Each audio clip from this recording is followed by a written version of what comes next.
はい、こんにちは。今回は自転車のヘルメット着用努力義務化について、ヘルメット着用が当たり前のロードバイク通勤者の私の言いたいことを言う動画です。4月からの改正道路交通法で、すべての自転車に乗る人のヘルメット着用が努力義務になるというニュースがたくさん出ていますね。自転車は軽車両ですので、車道通行が原則ですが、数的には少数派の車道通行者の意見があってもいいのではないかという動画です。自転車は歩道通行も認められていますが、あくまでも歩道は例外です。が、多数派の例外の人たちの意見ばかりニュースに取り上げられるので、こういう動画があってもいいでしょう。ヘルメットの努力義務化とは何だと、改正道路交通法の条文を見ますと、63条の11が3項目に増えています。1項で全ての自転車の運転者へのヘルメットの着用努力義務。2項で自転車の運転者が同乗人にヘルメットをさせる努力義務。一般的な自転車が一緒に同乗させられるのは幼児までなのが注意点ですね。3項で児童以下に自転車を与えて運転させるとき、大人が子供にヘルメットをさせる努力義務。改正前の条文が2項と3項に分かれてそのまま継承されています。で、問題に上がるのが新たにできた第1項のすべての自転車の運転者にヘルメットの着用努力義務ですね。ここで言う自転車の運転者っていうのは何かっていうのは道路交通法ではっきりとはされていないと思いますが、普通に考えれば自転車にまたがって漕いで走らせているものということでしょうね。自転車は原則軽車両ですので、車道通行が基本ですから、車道通行している自転車を漕いで走らせているものは自転車運転者で間違いないでしょう。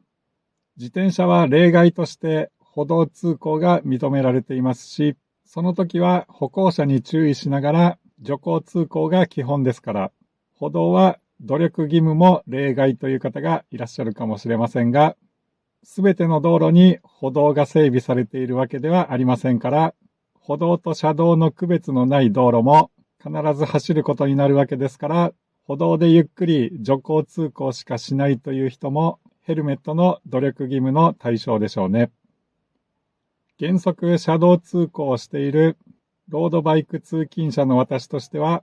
幹線道路を走る同じ自鉄仲間を見ても、ヘルメット着用率は9割以上という感じなので、車道を走るならヘルメットは当然という感覚なのですが、ニュースを見ていると、例外の人たちはなかなかヘルメット努力義務に不満があるようですね。よくあるのが、降車後のヘルメットの取り扱いが面倒という意見ですね。盗まれるのが嫌だとか、持ち歩くのが嫌なようですね。実際に自鉄をして何時間も駐輪場を利用しているものから言わせれば、ヘルメットなんかハンドルに引っ掛けておけばいいだけなんですけどね。それを10年続けてますが、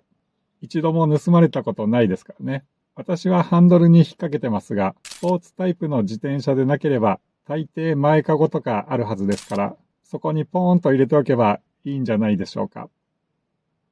駐輪場で見かける電足ママチャリとか立派な雨よけカバー付きのカゴ付きばかりですけどね。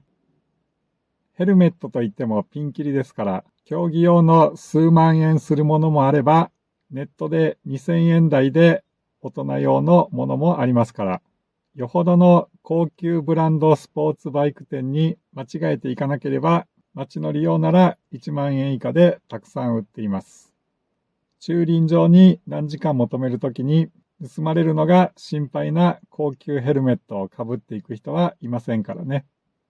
私のヘルメットも6000円くらいのものですが、買ったばかりならまだしも、使い古せば置きっぱで平気になるでしょう。脱ぎっぱなしでもいい普段履きのスニーカーの方がヘルメットよりよっぽど高かったりするわけですから、心配しすぎか、